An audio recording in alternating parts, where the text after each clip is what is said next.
I've been obsessed all fucking day and the past few days with the Alex Jones court footage. Yes, okay? you have. Now, here's something that a lot of people wouldn't enjoy as much as me. Watching hours on end of Alex Jones testifying in court. And to me, it just never gets old. And I think because I haven't watched his show for a long time, and during, so, you know, what I pulled today was some clips from the portion of the trial, and some of the terminology will undoubtedly escape me as we go through this proceeding. Ooh, yeah, but good work. Yeah, as we go through this, Vinny on the ball. This is the section of the trial where his Alex Jones's lawyer, the defense, is questioning Alex Jones.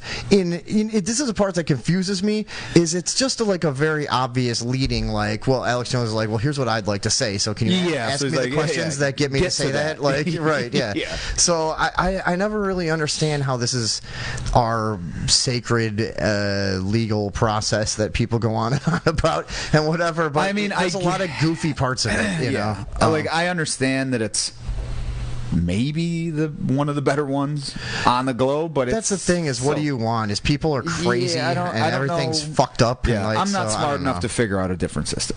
Let's put that out there. But yeah, when you watch anything, I mean, even that Johnny Depp Amber Heard, which I didn't really watch too much of it, but anything I saw, I'm always amazed at how just clunky and silly that the whole process is. It's and the part you always no, you can't say that. But you expect things to be official, and then there's things that are just seem wildly unofficial going on, and then other times that's it's what I mean. Yeah, why'd they get yelled at? I don't understand. Yeah, and then the whole thing where they're like, they'll say something, and then the judge is like, "Oh, that wasn't cleared or whatever. Jury, forget that." It's like, what are you talking about? Forget that. Yeah, I just fucking heard it. Also, put your hand on this Bible. Wink, wink. Now you can't lie. See? It's like, what? Yeah. Okay. Yeah, sure thing. Yeah. So the whole thing. Gotcha. I mean, we've both been in court many times, but it's not like this. Yeah. When you go to court as a poor person, you don't get any of this. No. You don't have a team of lawyers. You don't have fucking. I mean, you do have discovery and all that shit to make sure that everyone knows what's going to be in and out of.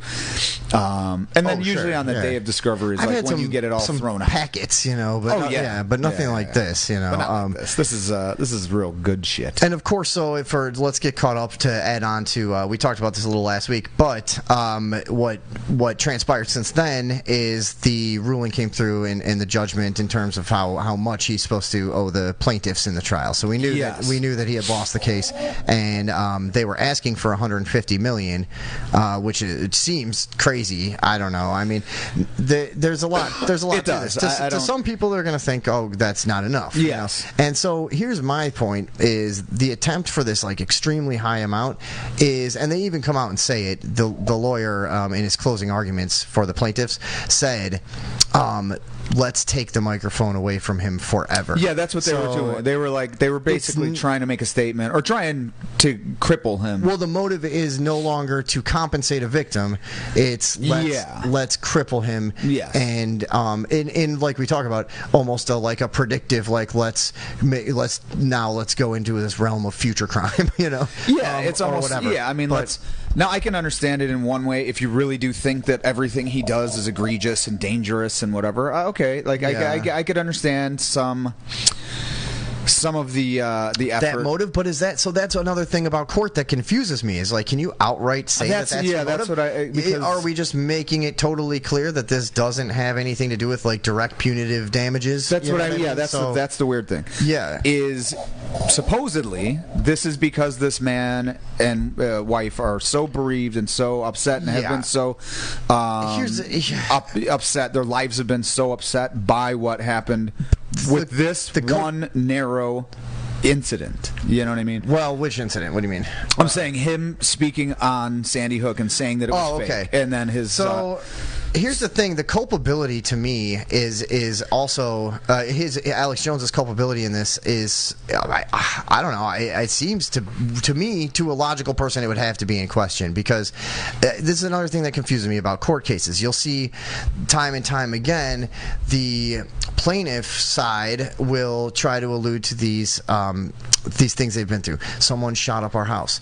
Well, okay, just because someone shot at your house and InfoWars is in their browser history, does that now mean, because like we talked about last week, I'm sure fucking CNN is in their browser history, Facebook is in their browser history, whatever. You know what I mean? So it's like, pinning that down as the motivation is tough. But is it to me? But I mean, I guess is it his fault? Because you know how he is. He would never suggest anyone do anything violent. That's the fucking he would go out of his way not. That's one of the main criticisms of him is that his solution to everything is always buy my products and let's work within the system. You know, and we're like, well, dude, you just got us worked up into a whole fucking revolutionary fervor, and now I'm just supposed to fucking eat tangy tangerine into the revolution. Yeah, and now I got these dick pills. Right? Yeah, I guess I'll get a hard on. And I do like the Life Straw, and there's some good products out there. I was thinking about how earlier, like how at a certain point, like I didn't even notice his salesmanship, because when you still listen to his show all the time, I didn't realize it was just one. You realize how much that show was a commercial. Yeah.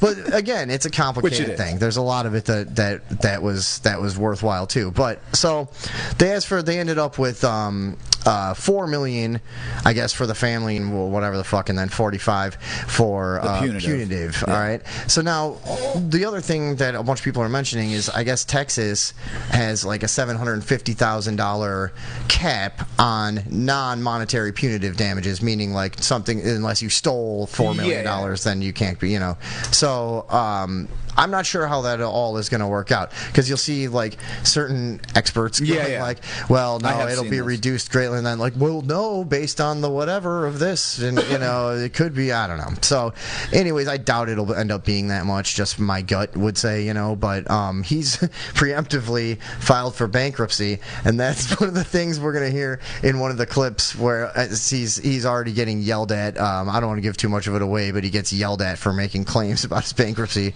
in court. In fact, let's get through. Let's do the one. So everybody knows his lawyer. This lawyer's having a bad time. What's his name? Lemire or Lamar? Or fuck, I keep forgetting it. I wish I had it in front of me. That's the one thing I meant to write down and didn't. Whatever his name is, Alex Jones' lawyer. Somebody put it in the chat for us, please. I'll find it. Anyways, he's having a rough time, and he apparently, in turning over discovery, had sent the plaintiff for the lawyer a giant batch of digital files reflecting all the text messages and phone calls from Alex Jones's phone for the past 2 years. So what a fucking God. Now here's the craziest part about that too. And I did talk to our legal correspondent earlier. He didn't have time to join the show tonight, but my uncle Dennis, I kind of confirmed some of the way that this all went down with him, and so apparently they have, when that happens, you have a 10-day grace period to establish any evidence as I forget the word now. So it's accepted. It's no. If you have sent evidence, but some of it's supposed to be private. I can't remember the legal term for it. Yeah. But then you have 10 days. So restricted, something like that. I don't know. Yeah, I know what you're talking about, though. I wanted to say proprietary. That's not right. But anyways, you have 10 days to basically mark any of that evidence that you've turned over as something that wouldn't become public record, right? So he didn't. He failed. So the lawyer failed to respond to like a motion to that too. So this guy is in over his head, I would assume, and there's probably a billion things flying around, and he missed a bunch of shit. So now he's fucked. So now you have the January 6th committee that's still trying to make a big fucking thing out of this guy in a goat suit that walked around in the Capitol building. Now they're gonna subpoena Alex Jones's texts and everything. Now a few things have already started coming out. Do we want to check out the moment that he realized this was? Is that one of them? That's one of them. The moment he realized his lawyers are morons. Okay. It was called. So, because I'm just going to try to keep this in some sort of a cohesive order, because we got a whole bunch of shit. I think it was like a Facebook video or something. We'll get it. But so this is the moment in court where he is told by the plaintiff's lawyer what has transpired. You can kind of just see the look on his face of like, what? So oh no. Yeah, so should I just play this? Yeah, go ahead. All right, hold on. Get some fucking volume on here, because they always do that. All right, let's watch this, folks. You know how an iPhone works, right? You've had iPhone text messaging for several years now. Yeah. What does it mean if the messages are in blue? Whose messages are those? Whose phone is this taken from? I don't know whose phone's taken from. No, hold on, I'm going to stop this real quick. I turned the phone over and said, take the stuff off.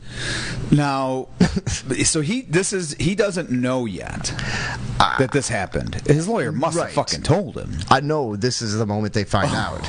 Yeah. Oh, okay.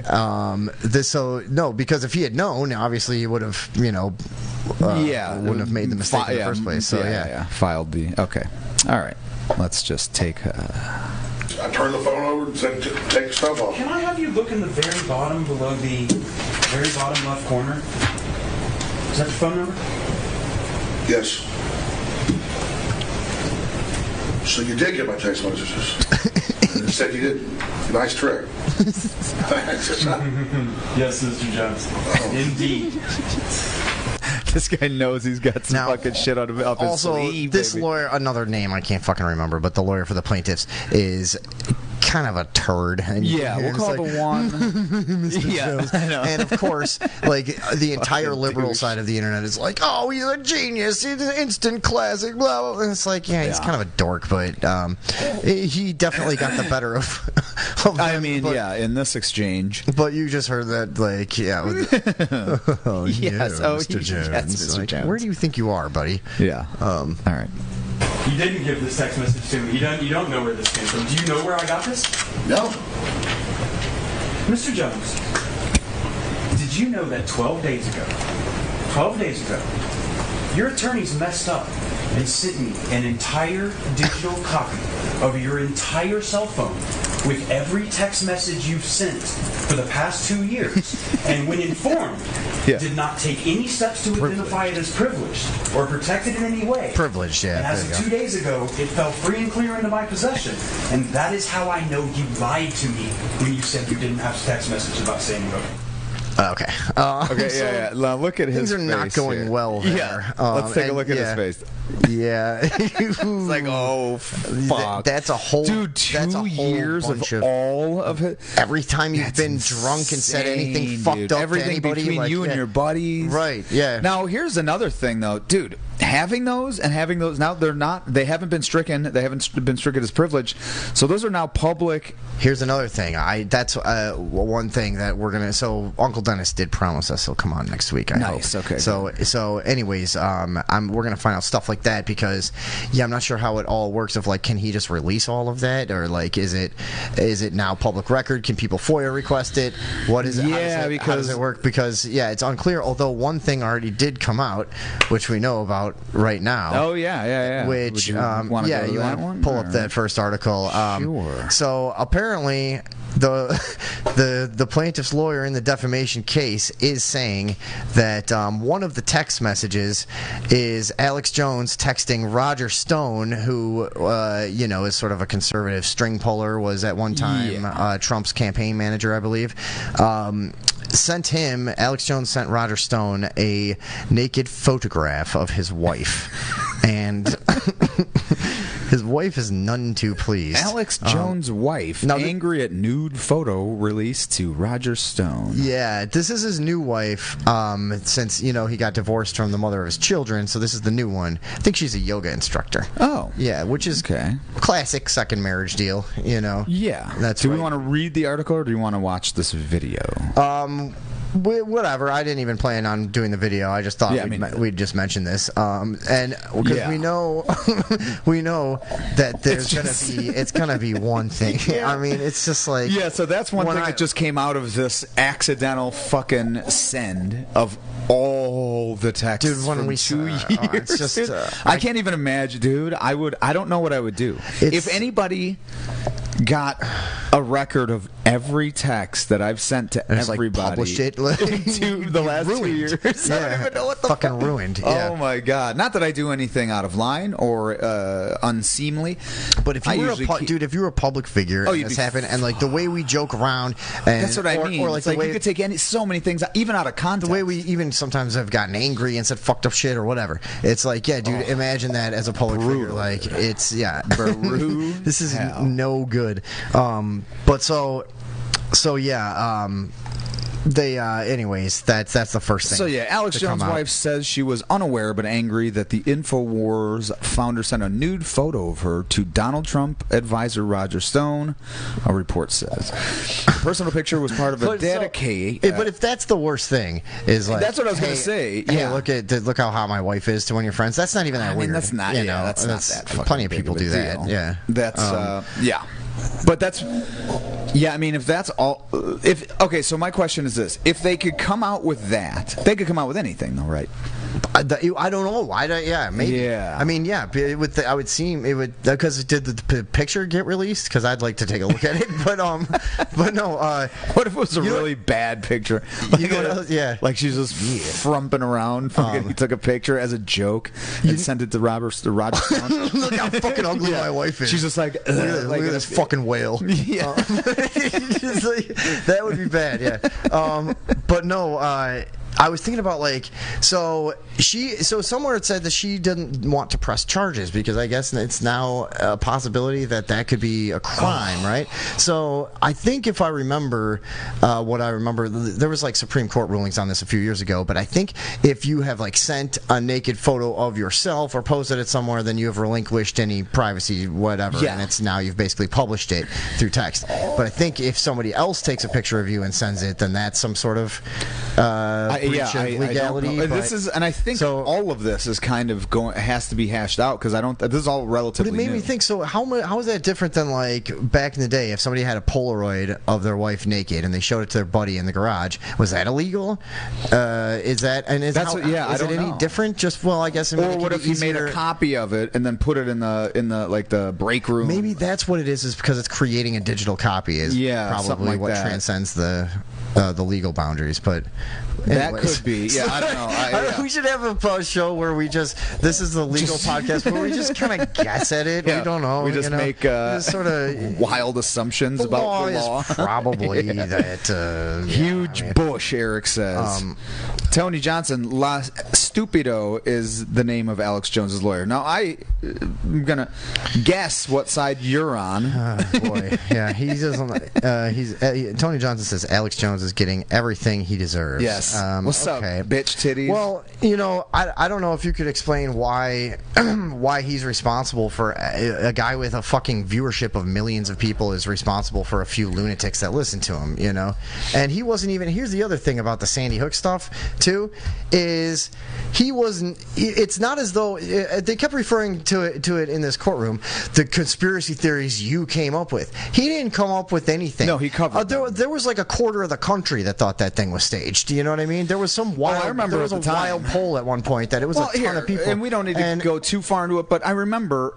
Do you recall there was footage early on of the police taking guns out of their trunk and bringing there was a bunch of weird shit. I remember 1,000 weird things. Yeah, there was a lot of weird shit. And so when people saw that, they were like, wait a minute, what the fuck is this? It didn't just come from nowhere. And regardless, look, it happened. It happened as it was said. Okay, fine. But you can't. To me, you can't really. Now I get the guy has a huge platform and bigger at the time, especially. And I understand you have to sort of. So this is where I could agree with people though. It is irresponsible to just go with stories with no real evidence.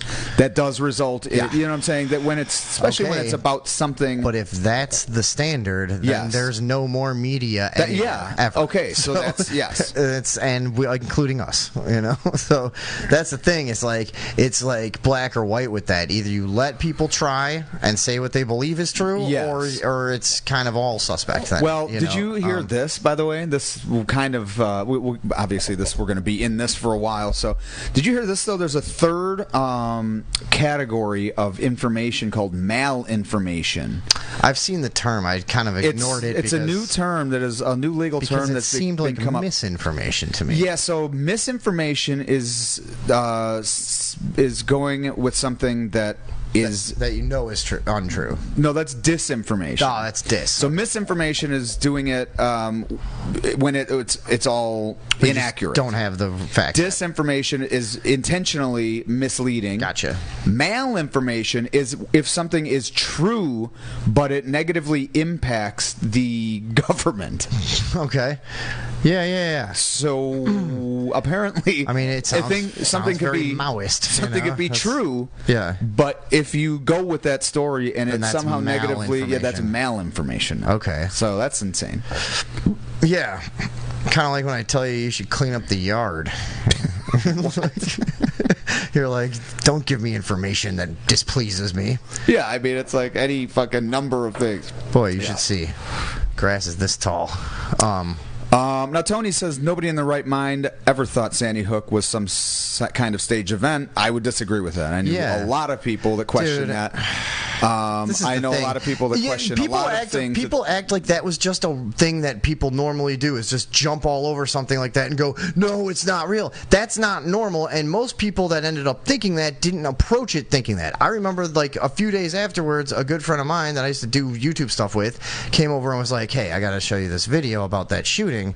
And he goes, I don't know what to think here, but, like, if it's not true, this is really, like, whoever made this video is a huge asshole. You know what I mean? Yeah. We're starting to look at stuff about people were saying, hey, this looks weird, that looks weird, whatever. Which, by the way, is a lot of what Alex Jones did. He didn't fucking originate or come up with any fucking theories. He was going, here's what people are saying, let's look at it. You know what I mean? Well, also, people didn't do this with Columbine. No. You know what I mean? They didn't. Now, we didn't really have the ability to, but that's true. But also, here's the thing. It wasn't as though everybody just woke up and decided that was their premise and that they were going to fill in the gaps.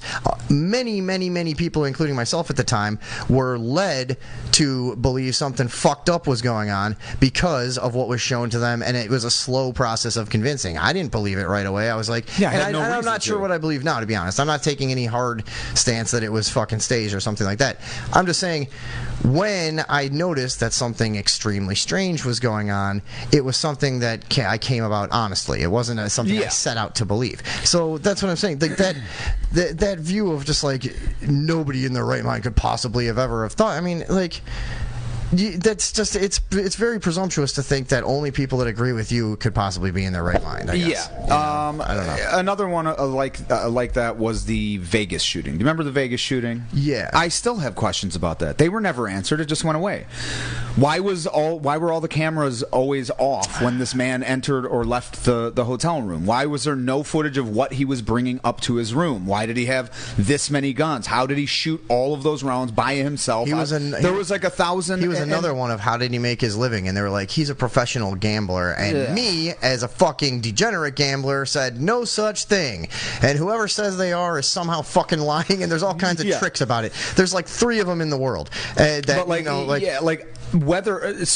questioning whether or not the Vegas shooting happened. I don't question whether it happened because I actually know somebody who saved a girl there, a guy named Mike Vestudo. Sure. Was on the news, and he's from here. He lives in Vegas now the better part of our lives. But I still know him, and I still know his family, and they called him the Hulk in the media because he grabbed this chick. He's a big dude too, and he fucking threw her over a fence, and he was like grabbing people, and like, he was like, so. I don't think that it didn't happen, but there's questions of how it happened. If who people did, say staged, they don't necessarily mean fake. No, that's what. Yes, some of this is like lost in translation. Where if like somebody says hoax, that means it's totally created. And I believe, if I'm not mistaken, Alex Jones did refer to it as a hoax. He may have at some point, multiple times. You know what? So if you remember that, what was his name? Something Pachenik dude. That was like an ex-CIA guy, intelligence guy that used to always be on Alex Jones. It was at his final urging that he finally, because Alex Jones wouldn't comment on Sandy Hook for I want to say a couple months or something, because I remember the tension building in what used to be called the truth community, going, why won't he comment on this? And he kept going, I don't know, we're going to look into it, and so eventually, I don't remember this. I wasn't really following him so closely, but there was so much shit. Well, here's the thing: I got into it without Alex Jones. Sure. You know what I mean? There was so much shit around about that particular event that I didn't need Alex Jones. And there was so many people, dissecting the news footage and dissecting why these people were all led over here and why this footage went missing. There was just a lot of shit that was going on. And look, all of it could be incompetence on police. It could have been incompetence. It could have been all kinds of shit. It could have been a combination of a lot of things. But the point is, all of the points we're making go to speak to, I think, the lack of culpability that he really has in anything happening to these people, to be honest. Now, I mean, maybe it's also a dangerous precedent to set, that it's like, if somebody takes a chance and says something controversial that turns out to be untrue or whatever, and they can now have their entire livelihood stripped from them because someone else was hurt in the process, is that the type of precedent we want to set for journalism? You know what I mean? So, the argument against that would be, he's not a journalist, he's a conspiracy theorist. Now, I don't. He's a journalist. I mean, now here's another thing: is the problem with this is, right now the people that are on the left primarily are the ones that are rallying against Alex Jones, and the people that are typically on the right or right leaning, actually not even right wing people, really don't back him at this point. But with the precedent that you're talking about, this was also going on back in the day when the right was in power, and anything that went against them, they were saying this is a conspiracy theory. Let's get into these clips because that's going to come up right away. And I know I want to start going into this just because we don't start just doing the same things over and over. So this is the one I want to take control of, if you don't mind. Did we do the other ones? I think we're caught up. So this is a long video. I'm going to kind of flip through it. I got some notes here, and this is part one of Alex Jones on the stand. And like I said, this is him being questioned by his own lawyer. So what's funny about it is it plays a lot like his show, where it's like he's just that one guy all the fucking time. And when you meet him in person, he's just that one guy all the fucking time. He just can't see him being stop. That's him. Even if it was a character to begin with, it's no longer a character. And that's whatever. We went over that last week, but all right. So you got control. There you go. Can I see the mouse? Oh yeah. Thank you. Look at you. Just kick back and just comment. Yeah. Pal. All right. We're up. They can see everything? Okay, cool. Yep. So let me take us up to about 6 minutes here, because we're going to be... This is... for some reason, and there's another goofy thing about court, they ask everyone to give themselves a little introduction, which is like, why don't you just say, hey, this is the fuck, we know who this fucking guy is, this is why we're here. Defendant. Everybody's been staring at him awkwardly for weeks. He's like, can you introduce it? Whatever. All right. So here's the old introduction. Let's check this out. Ads in 5, 4, 3. Oh, is it? All right, sorry. I should have said, full disclosure, we may run into a few... I couldn't find a commercial-free version of this. Although some people will be like, you guys are stupid, just use ad block or whatever, but I don't know. All right. Do you understand them? So she's wrapping up the instructions there. There we go. Alex, would you please introduce yourself to the ladies and gentlemen of the jury? Hi, I'm Alex Jones. I thought that was awesome. It's so genuine. Just what is it? I don't know how goofy and unnecessary, but it's like part of the proceeding. So, and here we go. How are you feeling today, Alex? I actually feel good because I get a chance to, for the first time, say what's really going on instead of the corporate media and high-powered law firms manipulating what I actually did. Dude, I love it when immediately the first question just let's take control of the narrative here. Let's fucking... And here's the thing. It's immediate. And for people that hate him, great. It's not that interesting to me. But if you find him to be an interesting person or whatever, it's one of his major talents is his persuasiveness, and his ability to... Yeah, he's an absolute... To direct a narrative. Yeah. He's a cult leader, in a way. That's exactly what it is. He's a pure alpha cult leader. Yeah. Yeah. But a guy, again, very whatever. We've been over it. We've been over all his early work with eminent domain in East Texas and defending landowners and blah blah blah and this and that. Okay, he's done a lot of stuff. Here we go. I want to start by kind of letting the jury know a little bit about your youth and where you grew up so they can get to know you better. Is that okay? Okay.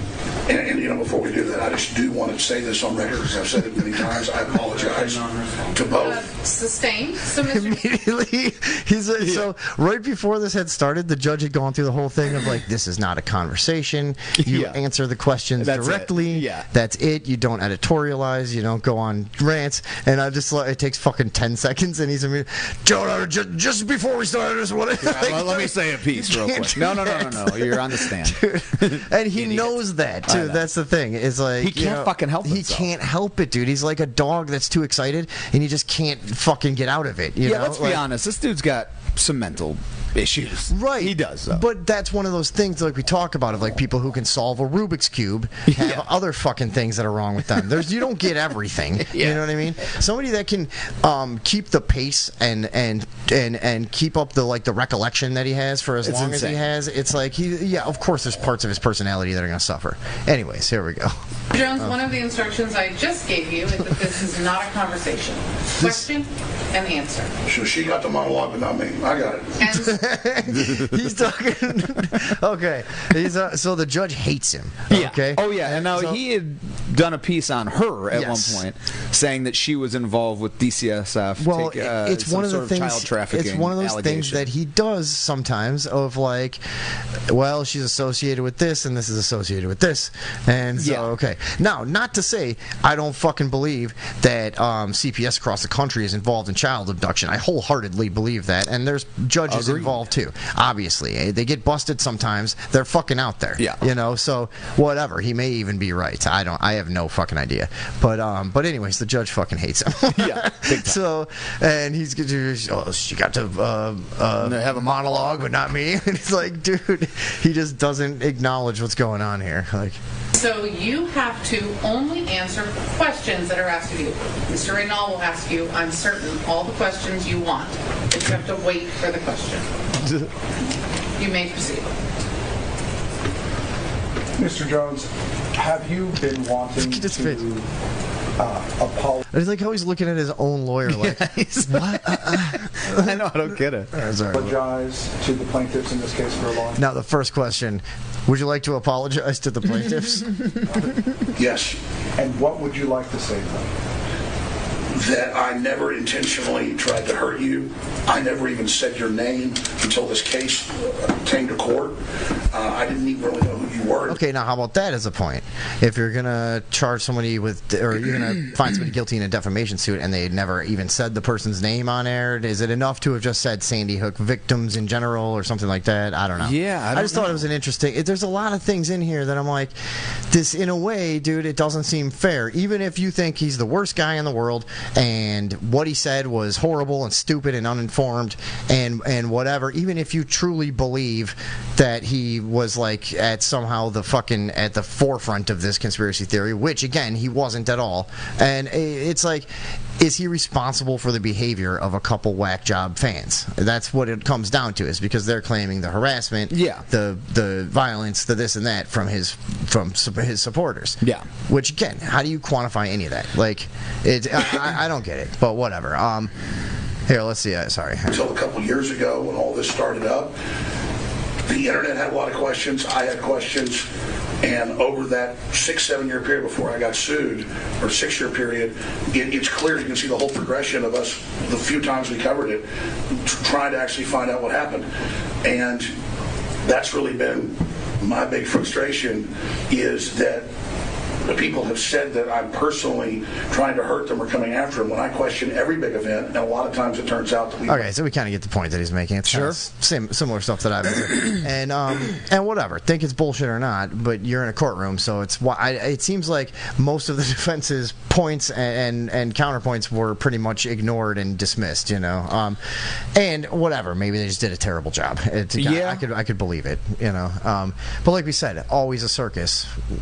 When Alex Jones Jones comes to court. That should be like an old John Philip Sousa song, like when Alex Jones comes to court.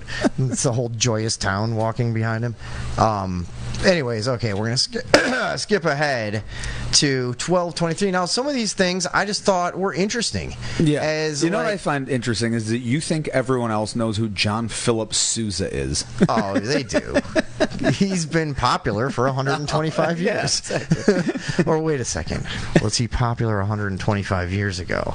No matter. Let's proceed. Yeah. So this some of these I just got because it's not really like the goofiest or weirdest stuff. It's just I think it's kind of interesting for people who were fans of this era of conspiracy and internet. You know, phone lines up.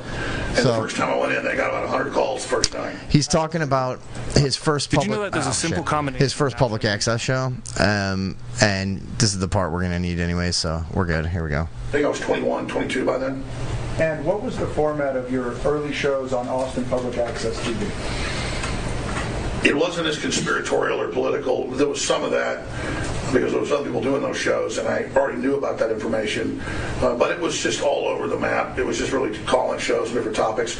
Did variety shows like carved pumpkins on TV on Halloween, and have a guy come in with his pet monkey and it dances around. Okay, did you know? I did not that know. Alex Jones did a public access variety show? No, I didn't. And I looked around, I could not find any of it. But now that might be partially because he's been so thoroughly scrubbed from the internet. I don't know if this was previously available, but I'm going to hunt. Because it's hard to find. I'm going to hunt a little further. Yeah, I'm going to hunt around a little further. But so he's like, have a guy bring a monkey in. Yeah, carve pumpkins. Yeah. Does this monkey know about the Trilateral Commission? Is like fucking yelling at him. Yeah, it's an inside job. Right. Yeah. 9/11. Now I know this has got to be some kind of human monkey chimera. No monkey I've ever seen could be this smart. Yeah. Those dance moves are human. Yeah. Now I'm going to carve a pumpkin, but not in any of the satanic imagery that the Illuminati would have me carve. Yeah. He just carves the have a nice day smiley face. Okay. So let's see. Anyways, that was the first public access show. I think he says something else funny here. Just fun stuff. Because I also liked Johnny Carson growing up. Did people like your show? They did. And did you did your show? I mean, it sounds sort of like almost like a Wayne's World kind of thing. I think Wayne's World's a good way to describe it. And did you notice what just happened there? The lawyer gave him a little. No. Alex Jones wrote that line. That's what I'm saying. He fed him that line. Yeah. The lawyer was like, sorry, and then you saw him look at the camera. Yeah. He knew that was coming. He delivers it in such an acty kind of thing. I think Wayne's World's a good way to describe it. He looks over at the jury. I think so. All of this is carefully crafted to establish his charm, I think, but it's failing. I don't think people like him that much. I don't know if he could have won this case. I don't know. No matter what. Man, it's one of those things that's like, you're up against the parents of dead children that say they're hurt, but his his attempt, the whole thing. So if you guys, I kind of recommend this as just a great watch. This entire thing, if you guys have time, because the whole thing is a really blatant and transparent attempt to establish his own narrative, which I guess is the point of this, But it's basically him establishing why do you think such crazy things? And he's like, well, the Gulf of Tonkin and the this and that, and he brings up all the well documented stuff. And dude, we couldn't get that much into it, but it's you got it because a lot of the clips would end up being fucking 4.5 minutes long to have context. You know what I mean? So you guys can go. I would recommend just watching the whole thing. It's amazingly entertaining. But anyways, the whole thing is to establish content or context, history, credibility, likability, all of that stuff. So anyways, I just thought that was a funny, which is an odd direction to go. You're not going to be likable in this court. I would have just gone with the lack of culpability more. Yeah, I would have stressed spent more time on that than the character. Yeah, rather than the personality driven fucking argument. That's not a good. They already fucking hate you. That's like going to your ex-girlfriends and all of her friends know know you only because of her, and you're trying to like schmooze them. They're like, fuck this guy. You know what I mean? You just got to like.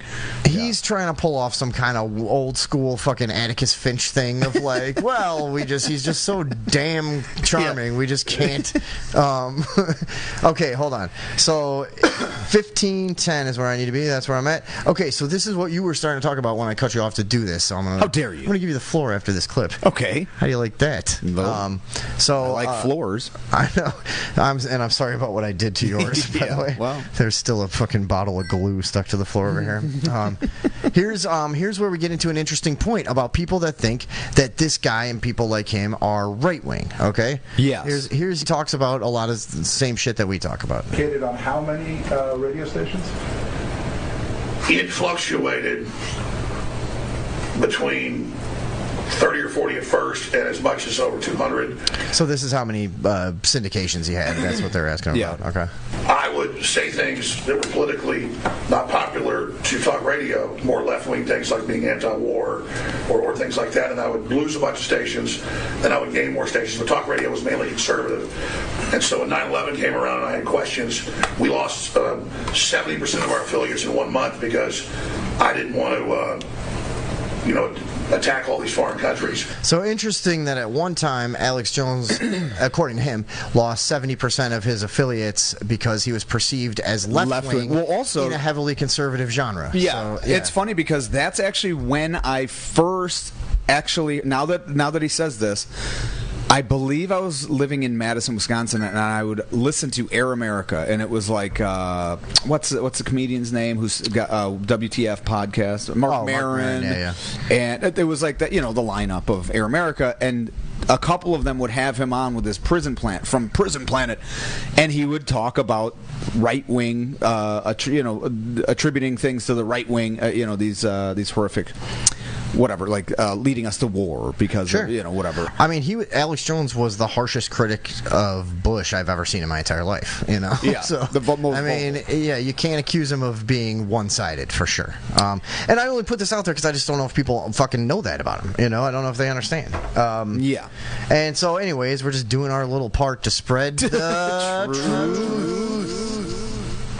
Now, that was a very regrettable, unironic use of the truth button. Yeah, so but you know what? We did it. Refrain from that. That felt wrong, didn't it? It's like, I didn't like it. I didn't like it. All right.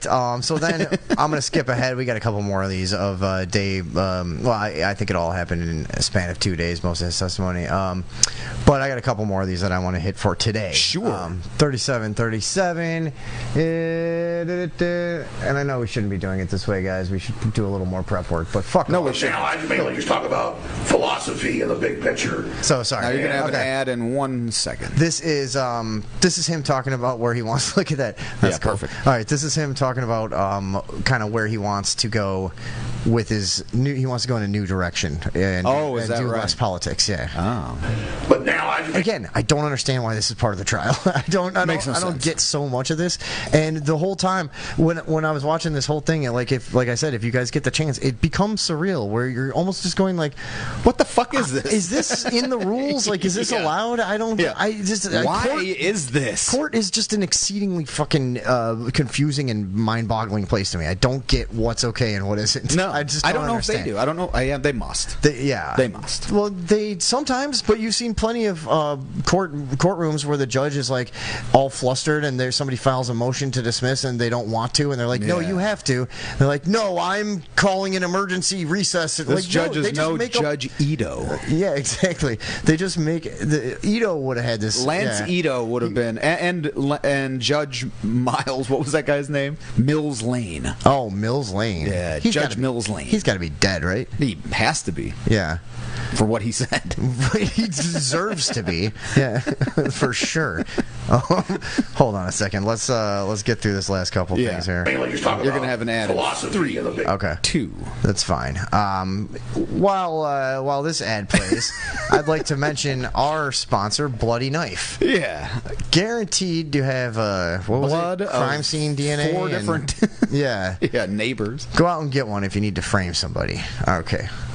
On, and the show's gotten more Christian, because I'm a Christian, but as things progress, all things happening in the world, I'm moving more towards doing a self-help, life experience type show than the political show. Now, can you picture this though? Not really. That's the thing. Unless he's selling some sort of program, like, you know what I mean, like a. Okay, like is it going to be what's his name? Yeah. Tony.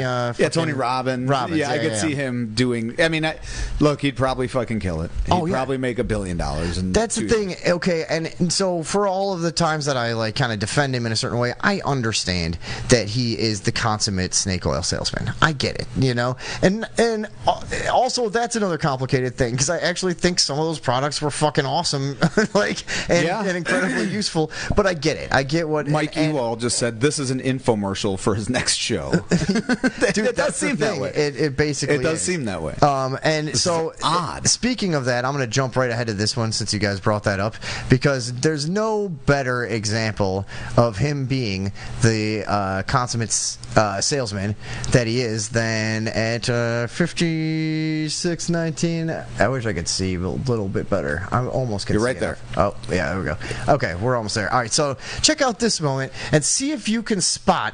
I can't. Just see if you can. I want to see how discerning you are, and how savvy you are when it comes to stuff like this. See if you can spot a tiny, subtle ad placement in the court proceeding. Okay, I want to see if you can pick up on this. Here we go. It's business model. Do you sell vitamins? Yes. Are your vitamins FDA certified? No, they're not. Why not? 1996 law, the FDA has no jurisdiction over any nutraceuticals, not the ones at Whole Foods, not the ones at GNC, and not ours. And ours are private labeled, top brands that are sold at Whole Foods and GNC. We have them made by the top lab recognized in the United States. All we use is put our label on it so we know it's triple tested, the highest quality, and that's why people love it because it is the best out there. And I'll give it to Whole Foods and I'll give it to GNC and others. They've got the same stuff. There's all sorts of crap you can buy at a gas station out there. That's not what ours is. He's looking over at the cameras, at the jury. He's doing an ad read. He's looking.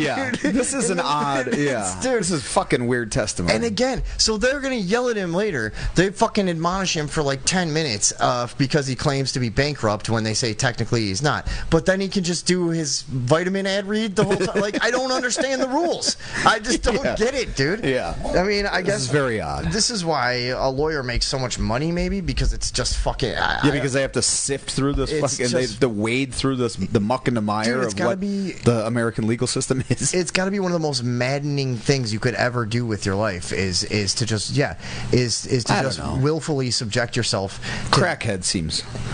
Yeah, no, I mean, but that's simpler. Yeah, that's true. Now, the making of the crack can be somewhat of a complex process when you've been up for 3 days and you're shaking and stuff, but that's about as hard as it gets. And really, you should just kind of put the pipe down at that point anyways, yeah. You know? That's our lesson for the day. 3 days, that's enough crack. Now, I don't like how this guy's head looks that I'm looking at the back of his head here. The one guy with the white hair? Yeah. It looks as if it was painted into the scene, and I'm not a fan. So it does. Yeah, it does. Yeah. Looks like it has a filter only on it. It does look. Oh, why can I not think of it? It looks like Bob Ross came by and just fucking. And we're gonna put just a sneaky little lawyer right here. He's gonna live right here by the table, and just a little nub of an ear, and just indicate it. Just have a little black line there. Take my white and just shine the top of the head. Yeah, that's nice. and a little thin brush for the little wispies at the top. Okay, here we go. It's a perfect painting. Is this where we're at? Oh wait, hold on. I want to do this one right. Okay, so this is where they're getting in trouble with the judge, and this is just to illustrate that this judge hates them. While you're under oath. Yes. What did your attorney tell you about your testimony today? Not I want to be very careful. So again, they're mad because he claimed to be bankrupt, and then he's just breaking a bunch of rules apparently about like his communication he had with his attorney outside of the courtroom. And what is this? All these technical things you're not supposed to do, whatever. So he just keeps just bulling a china shop, just fucking. He doesn't care. And you can see the judge. It's like she even at somewhere, I'm not sure if it's in this clip, but she at some point goes like, "It seems absurd to once again advise you to follow the instructions, but here I am." Like, all right, wait here. Were you instructed that there were some things you could not testify about? Yes. And do you remember what they were? Yes. Hey guys, it's Marco Rubio. Remember this guy? Marco Rubio. Yeah. Barely. I remember what happened to him. He was a controversial figure, wasn't he? Had something to do with the wasn't he governor of Texas? I think. Oh, who am I thinking of? That was no. He's a senator from Texas. Senator of Texas. No. All I know of Marco Rubio is him getting fucking shredded in the debate, in the Republican debates in 2016. Because he was just such a nerd. Yeah, that's right. Dude, Trump just fucking laid waste. I thought he had something to do with the That was some of the funniest shit I've ever seen. Is the Republican? I thought he had something to do with the approving of the like HPV vaccination that like killed a bunch of people. Whatever. Anyways, I'm no Alex Jones. Can't remember all that stuff. But here, what were they? She said, "What were the instructions?" I'm trying to remember that. You just said there was a document you put out saying, "Don't talk about free speech. Don't say I'm innocent," and a bunch of other stuff. And then that got withdrawn. I believe you withdrew it. I think it's called motion limiting. Okay. So you don't remember? No. I remember currently. Stop. Remember day one where I said, "It's an unfair world, and you don't get to interrupt the judge"? Do you remember that? Sure. Yeah. Okay. But the judge gets to interrupt you. Yeah. Remember that? Yeah. Okay, so you don't really. He just like doesn't ever pick it up. He just yeah. It's like when he's in an interview, and there's that one time he's on Piers Morgan, and Piers Morgan goes, "Are you done?" And he goes, "Yes, I am done." And let me tell you another thing. Yes, I am done. Yeah. And let me tell you another thing. Right, yeah. And all right, here, you know what? We kind of get the vibe of that. That's what's going on. She hates him. And because we're kind of running out of time, I'm going to skip ahead here. This is her. This is the lawyer tries to dispute a ruling before she's made it, is basically what happened. Now, again, this guy is a mess, and we're going to see. Oh, we didn't even. That's the thing we'll end on, is the post-trial argument that he's having with the plaintiff's lawyer. Remember that one? After we're done with this, yeah, totally. Because he's a very frustrated man by the end of this. I would say he's not having his best week at work. But here's the next thing where he tried. You'll see here. So that I don't run afoul of your ruling. No, I'm not done. I'm sorry. Wait, that was it. Hold on, let me get this ad out of here. Oh, okay, sorry. So you hear him go. There. He's trying to like posture himself for like so that I don't run afoul of your ruling. Down and filed. We'll take that up post-trial. Your Honor, so that I don't run afoul of your ruling. I'm not done. I'm sorry. Dude, she said it like his big sister. Like, dude, will you shut the fuck up? Yeah. Like, you have not been doing... Do you know where you're at? You've not been doing lawyer stuff right this entire time. Yeah. Would you just relax over there? This guy does seem like a fucking idiot. But I love the idea that he like wants to dispute the ruling, but she's like, I didn't even... Oh, wait, she's going to go on. Hold on. You don't even know what it is yet. She's so pissed. Awkward, yeah. And he's just got to fucking stand there with his like Brad Pitt 1992 haircut. Yeah. Yeah. Motions? I could have gone less complimentary with the reference, I suppose. No. I can't think of it. It is pretty Brad Pitt. It's him. It could be Ethan Hawke. Sure. Yeah. It's got an Ethan Hawke back vibe. It's a 1992 haircut all around. Seeking sanctions against Mr. Jones and Mr. Reynolds. So yeah. Anyways, we can kind of skip through some of this because what's going to happen. And again, another thing, I'm not even sure what this entails. They're seeking sanctions now because they think that they've been knowingly breaking the rules to contaminate the jury, and it's some kind of ploy and whatever. Fuck, I don't know. So now the plaintiffs are pissed off, and he goes on a whole thing at the end. We're kind of running out of time, but he's basically like, I think that they're lying. I think that they've done all this stuff on purpose. I think that this whole thing is just a circus to them, and that Alex Jones is trying to posture for the future of his career. I mean, that's what he's doing. I mean, it's circling the wagons. This is one of our only play. And then they get very mad at him about the bankruptcy thing because they're calling it a sham bankruptcy. That basically, here's the other problem. Alex Jones said on his own show, well, bankruptcy would be a good strategic play for me, actually, because, then I'd be able to solve time, install this verdict, and blah, blah, blah, which is happening. But now that's another thing that's just not going to be good in a courtroom once they play it. And fucking idiots. So I was watching some, legal experts on YouTube, and they were all saying, yeah, I mean, he said he was going to do this on his show yesterday, and now he's doing it, and this is not good. Yeah. So he's probably not the best play. He's claiming bankruptcy all over the place, the parents of the plaintiffs in the defamation case. Now, another thing I'm not really sure the ins and outs of, they can somehow challenge the bankruptcy filing. So I guess because they're the beneficiaries of this ruling, they somehow have status where they can now challenge the bankruptcy. I can see that. So that's kind of the long and short of it when it's all said and done. Basically. So next week we'll start off with some more interesting stuff from day 2. Sure. And I'll try not to take up so much time next week. But No. There's a bunch of interesting shit that comes up about the history and the evolution of the truth movement, what we used to know as the truth movement, which has been kind of I don't know, a defunct sort of term, I would feel, for a while. No, it doesn't hold the same weight. Right, but there's a bunch of interesting shit that'll come up next week, and we'll get back on that story for you. And once we're done with the flamingo and light, once we're done with the real serious shit that we have to.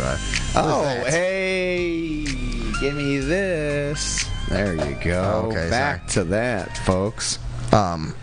That's the old. That was planned. Yeah, that's actually in the script. What we do. Somebody let us know if that doesn't happen at some point. Yeah, because then you'll really know that. Obi-Wan overthought what was happening. Come on, do some comments while I get some. Making crack ain't easy. That's true. Did I hear blame it's the easy Christian at first. in there? Is this an info? Was the next show? Sousa. Yes, that is his. Oh, Tony says, "Hey, I know who John Philip Sousa was." Yeah, see, that's not. I mean, if you played in band as a kid, you know that. What a stupid thing to hang your hat on. He owns it now because he perpetuated the lie about fake dead babies. Then I grew up. Oh wait, what is that? What's a stupid thing to hang your hat on? We would have had to. Okay, well, been in there and been doing that while you were. Yeah, whatever, guys. Thanks for sticking with us. Yeah, honestly, it's a bit self-indulgent on our parts just because these type of things are our favorite topics. And also, look, anytime Alex Jones is in court, and he's been in court before, obviously, and it's always a fucking circus. Many times. Yeah. And it's always a fucking circus. Probably more than me. And this one, okay, now. One thing that I don't like is, and this Mike did this in a way.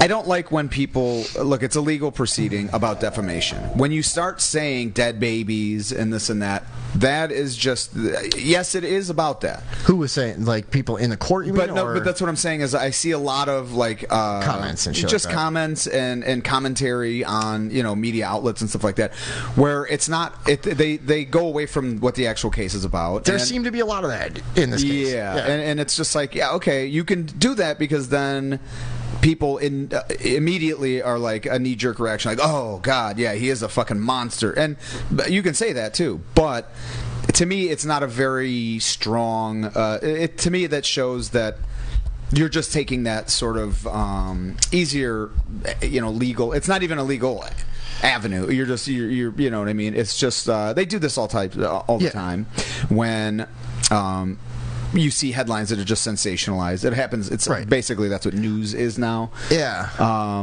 But I don't like that. I don't like that. Play. I don't. It annoys me. It's like, yeah, I get it.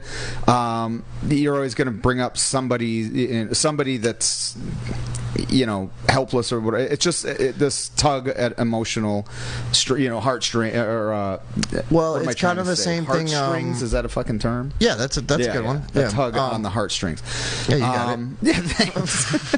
I was gonna say, I was thinking there's like it's kind of the same tactic they have used for years with silencing comedians. And it might sound ridiculous to you on the face of it, but if you think it through, there was the famous Patrice O'Neill quote about a joke that misses the mark and one that hits the mark come from the same place. Yeah. And the same, noble intent. You're trying I want to make people laugh. Yes. So I do truly believe that people that miss the mark with stuff like this, their intent was probably noble. Possibly. They And also, thought they were fighting maybe against not. evil, That's what I think. That's why I was interested in topics like that. You know what I mean? But yes, my point true. is, though, if you silence them, then already Alex Jones was talking about in the trial, how he's never going to cover any school shooting again. He's not going to cover mass shootings at all. He's like, it's too much Probably of a mess. good idea. But what I'm saying is, okay, so now he's out. So now, and anybody else who may have potentially reported on one that actually is a stage thing or whatever is not going to be too afraid to. What I'm saying is, it's the same slippery slope of of stifling original thought.